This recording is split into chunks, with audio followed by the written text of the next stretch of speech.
অন্তর্বর্তী সরকারের সংস্কার কাজে সমর্থন অব্যাহত রাখবে যুক্তরাষ্ট্র। টেলিফোনের প্রধান উপদেষ্টা ডক্টর মোহাম্মদ ইউনূসকে আশ্বাস দেন মার্কিন পররাষ্ট্রমন্ত্রী মার্কো রুবিও। এমন তথ্য জানিয়ে পররাষ্ট্র উপদেষ্টা তৌহিদ হোসেন জানিয়েছেন, দ্রুত নির্বাচনের ব্যাপারেও একমত ঢাকা ও ওয়াশিংটন। মন্ত্রণালয় ব্রিফিংয়ে এসব তথ্য জানান উপদেষ্টা। এছাড়া যুক্তরাষ্ট্রের শুল্ক আরোপ নিয়ে সমঝোতায় পৌঁছানোর আশার কথাও জানান তিনি।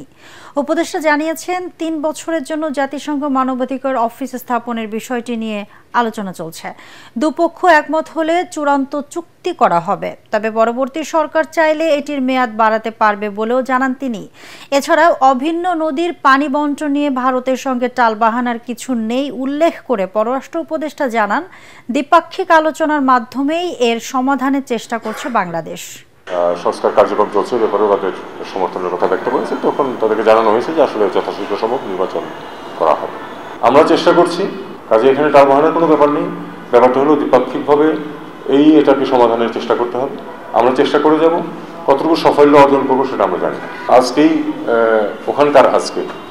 মিটিংটা শুরু হচ্ছে। আমাদের কমার্স মিনিস্টার গেছেন, কমার্স অ্যাডভাইজার গেছেন, আমাদের ন্যাশনাল সিকিউরিটি অ্যাডভাইজার ওখানে আছেন।